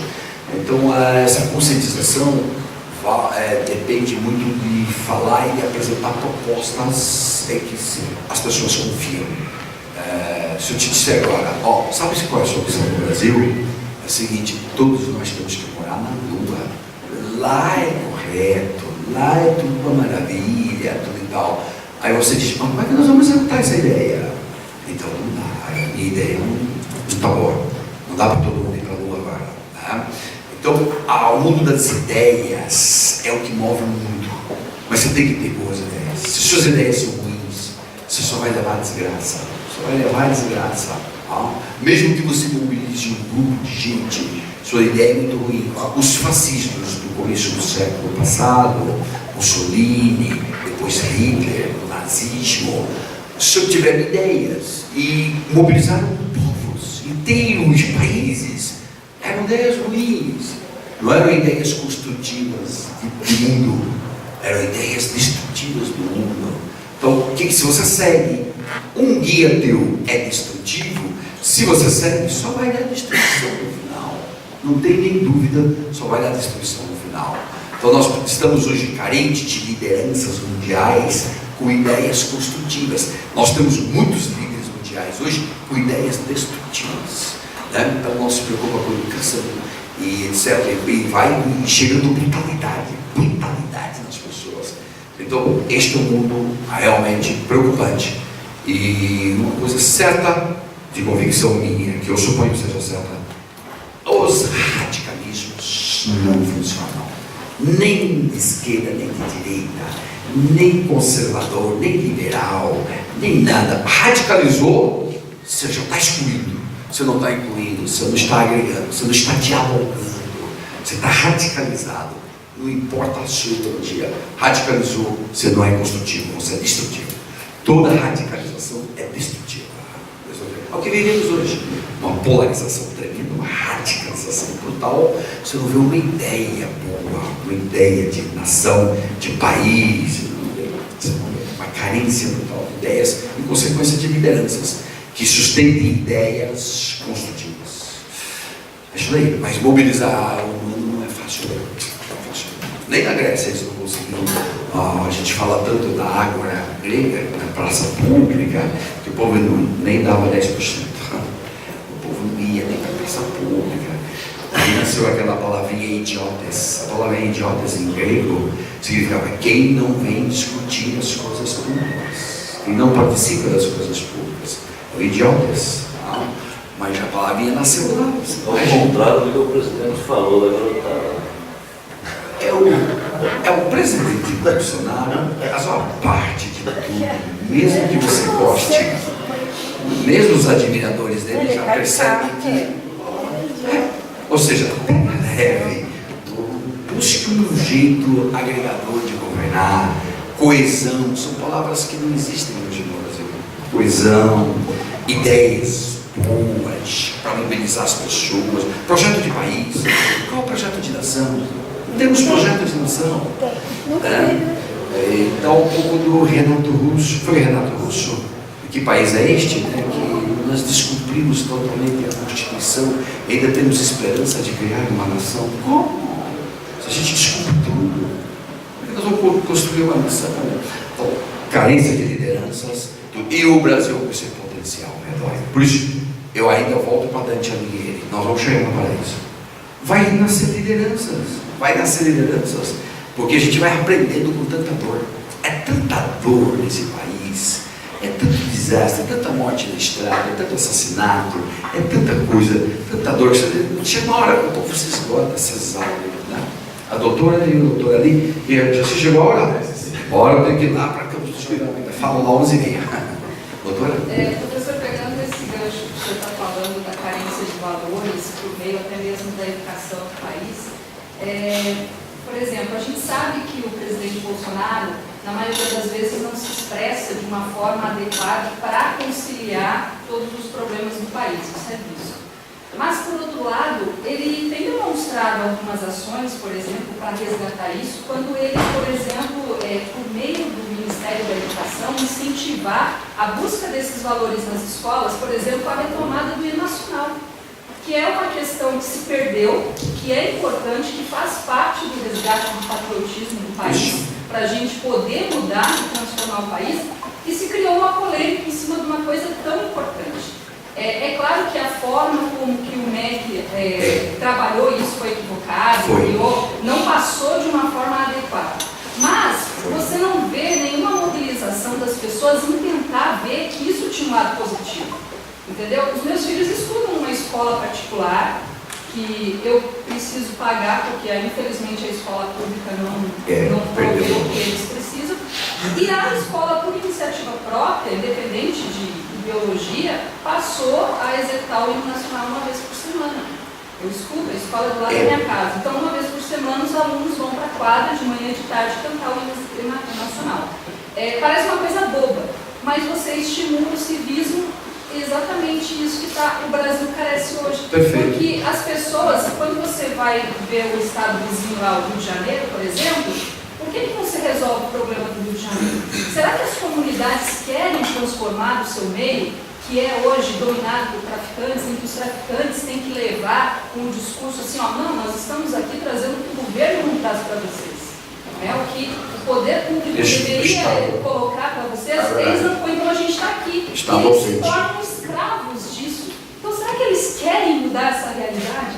É preciso transformar a base sim pela educação, senão a gente não vai chegar a lugar nenhum. Perfeito. Não, inclusive a história do patriotismo. O patriotismo é um valor. É um valor que nós temos que resgatar. É importante você ter orgulho da sua pátria. É importante. Só não pode radicalizar, como alguns países patriotas na Europa, por exemplo, radicalizaram. Não, somos nós não somos superiores a tudo, sou patriotismo e tal. Então aí você já fica fanático, né? Na Europa, a xenofobia hoje é um perigo danado, é uma coisa terrível. Então, mas agora a questão do hino, só o detalhe, é uma lei da Dilma. Está no plano. Verdade que fez. Isto é obrigatório, uma vez por semana, é obrigado. Mas ninguém executa. Tem que executar. Então, é nosso patriotismo. Vamos perdendo os valores de respeito. Hoje, falar por gentileza, foi mais difícil você escutar alguém falar por gentileza, poderia, amigo, criança, então. Você já, quanto tempo você não escuta uma criança falar por gentileza? Que oração! Não vi uma criança falar por gentileza. Só no celular. Poxa, no celular é P/gentileza, né? Que vai encurtando as palavras. O professor chama pelo nome. Isso já direto, né? Então, respeito à autoridade, morreu tudo, gente, é outro mundo. Mas nós temos que resgatar, sim. Tem valores importantes para resgatar. Legal isso, e bola para frente, tá correto? Então fez certo. Agora aquele ministro lá é outro desastrado, então o jeito como ele fez, você tá louco. Não é só ter uma boa ideia, é comunicar a ideia boa, mas no sentido de coesão. Se eu te comunico uma boa ideia no sentido polarizado, você diz, não, isso é coisa de petista, coisa de bolsonarista. Não. Pronto, você jogou fora uma ideia. Mas é isso que está faltando hoje. Falta coesão. Mais uma aqui para a gente. A verdade é que quando a gente não tem um norte, a gente não tem algo a se apoiar, a gente tem a barbárie. Se todo mundo tem um pedaço daquilo. E, ao meu ver, isso que você tem passado, que as pessoas estão com baixa estima, estão sem norte, eles têm buscado cada vez mais igrejas. Igrejas a ponto de tapar aquele buraco que tem faltado a ele, seja a crise econômica, seja tudo que tem acontecido. Como você vê o crescimento desses líderes, então, religiosos que tem dentro da política? Isso é o seguinte. Mais de 100, né? Acho que tem mais de 100. 180 no grupo todo. Acho o seguinte sobre religião. Primeira coisa, básica, respeite todas.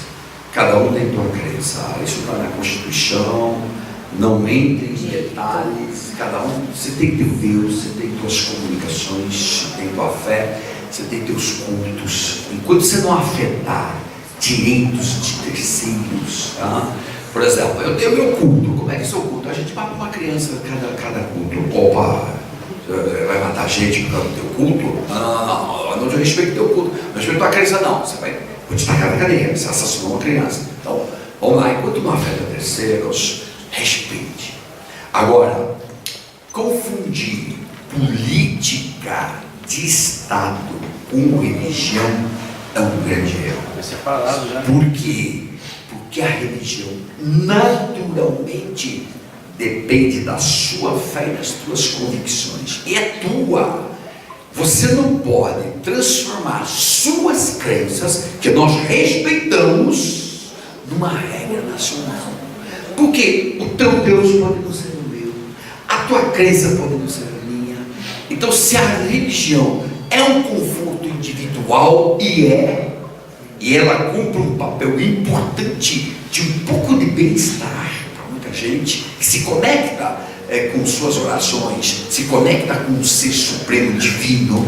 Ótimo, isso é muito bom, vai apaziguar a sua alma, você vai ser uma pessoa tranquila, naquela hora da oração, etc. Então, bem, a religião sempre cumpriu um papel bastante civilizatório até.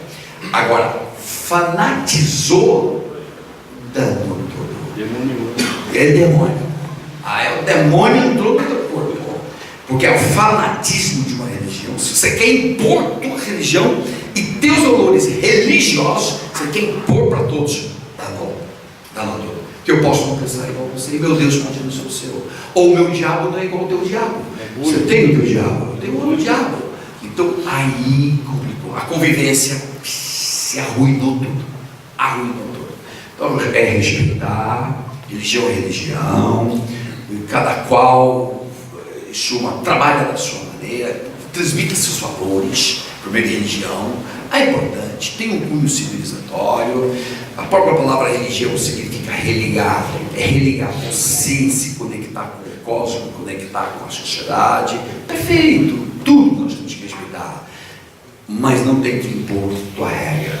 Esse é o tema. E aí, essa confusão está acontecendo. Essa fonte de arruinar. O senhor aceitaria, convidado fosse, seu partido, aceitaria, convidado fosse o senhor, que é uma cidade, tá? Tanto na área jurídica quanto na área nacional, ser ministro desse governo, por exemplo, em qualquer das pastas, justiça ou educação, por exemplo? Não, eu não poderia de jeito nenhum compor um governo que não tivesse um plano de governo que eu visse progresso, humanismo, coesão, porque a tática deste governo, e não só dele, o PT é igual, cuidado. Fazer teatro. PT é igual. Não, Fazer teatro. é radical. Se você é meu companheiro, nós somos companheiros. É outro. Você é um outro inimigo. Vamos casar, eu não consigo ver inimigo em quem pensa de maneira diferente do que eu penso. Não é meu inimigo. É uma pessoa com quem eu posso conversar. E de repente, dialogando, a gente pode chegar num ponto. Um adversário, né? Adversário, respeitoso. Aí eu acho construtivo. A ideia de polarização, e não é só no Brasil que este fenômeno está se passando, gente. Todos os países que eu estou citando aí, está tudo polarizado. Então, não constrói um projeto de nação.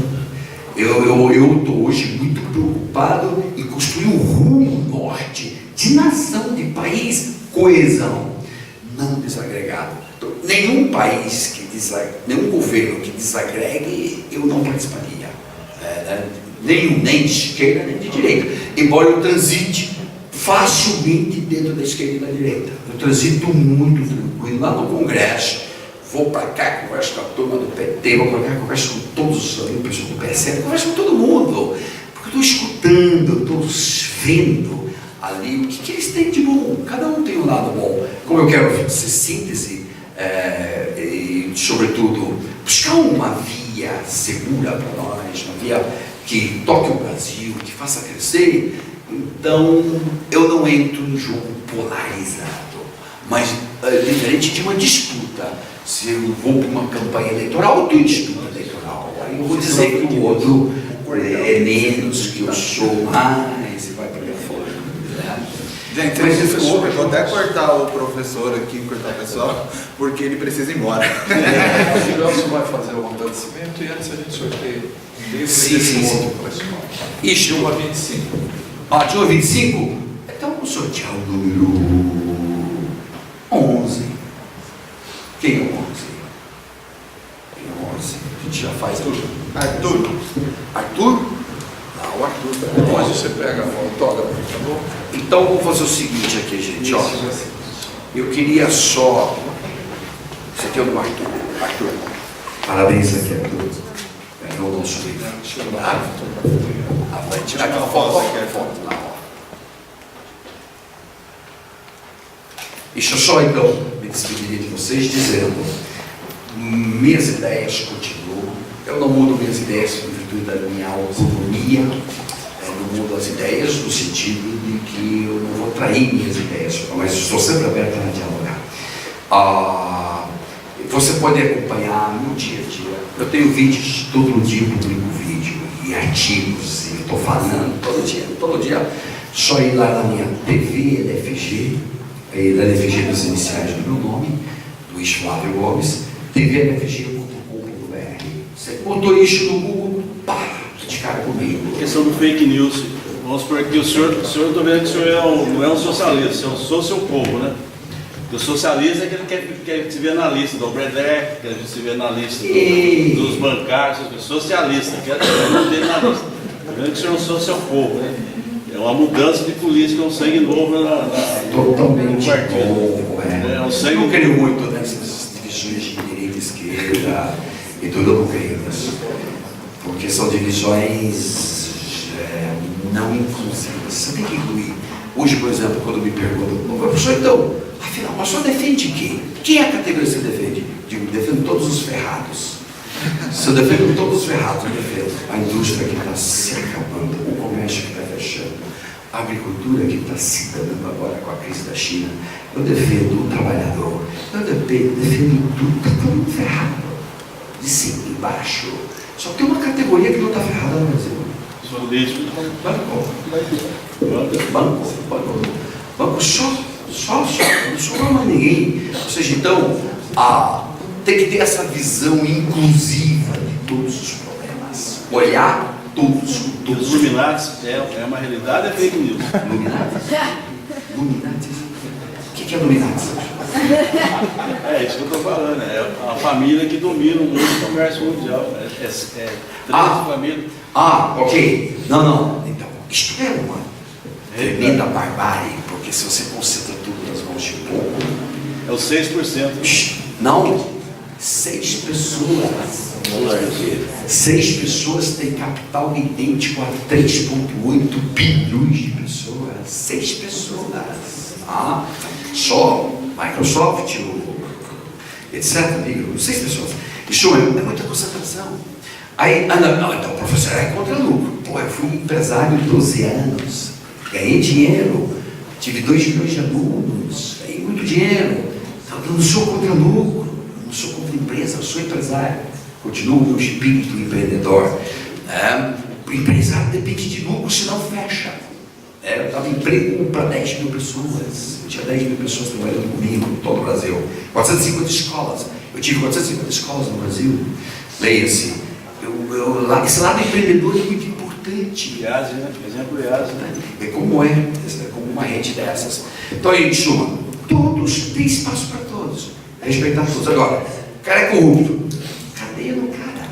Não tem conversa. Aí da esquerda, prisão. Aí da direita, prisão. Não tem conversa. Porque você não está construindo a corrupção destrutiva. Tem que trabalhar sempre com o conceito construtivo. Aí vai embora. Mas tem uma linha, né? Tem a ética, porque tem essas coisas. Eu não estou defendendo o Cunha nem o Lula, mas há muita armação, é muita fantasia, né? O Lula foi uma laranja, né? Isso. Como o Cunha foi uma laranja. Eu posso ir na Suíça, abrir uma conta no nome do senhor lá e depositar uma fortuna lá. Quer dizer, não, se você quiser fazer isso, eu estou falando, para usar uma campanha contra o senhor está escondendo. É isso que eu estou falando. Não, aí talvez a palavrinha melhor é seletividade, que ocorreu.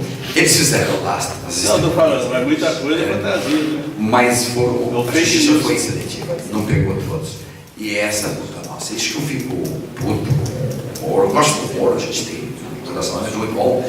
Mas uma falha dele foi não ter, pega mais, pega tudo. Eu fui defender interesse americano, para pagar as dívidas da Petrobras tem para os Estados Unidos, porque o Lula deu um tombo na Bolsa de Valores e aquela passatina lá, né, comprou lá. Aquilo, ele era para ser extraditado para os Estados Unidos e está com o Neo Capone preto. Então, isso aí tudo é uma armação para ele ficar no Brasil e ser extraditado. Pelo golpe que ele deu em Nova York.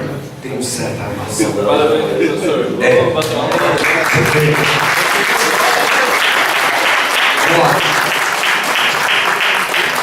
Bom, professor, eu quero agradecer em nome da vereadora, né, a presença do senhor aqui na nossa escola de líderes, a prontidão que o senhor nos atendeu, veio aqui conversar com a gente. Papo muito bom, né? Fica o convite para voltar mais vezes, para vir aqui para a gente ter mais tempo de conversa, né? E a gente gostaria de deixar uma lembrança para o senhor aqui da nossa cidade, né, que o senhor possa lembrar sempre desse momento que nós tivemos aqui. E por favor, volte mais vezes para a gente continuar esse papo, bater esse papo que estava bem gostoso, né? Tenho certeza que ainda tem muito mais dúvidas, muito mais coisas para a gente debater, para a gente conversar, e foi muito enriquecedor. Muito obrigado. Uma salva de palmas ao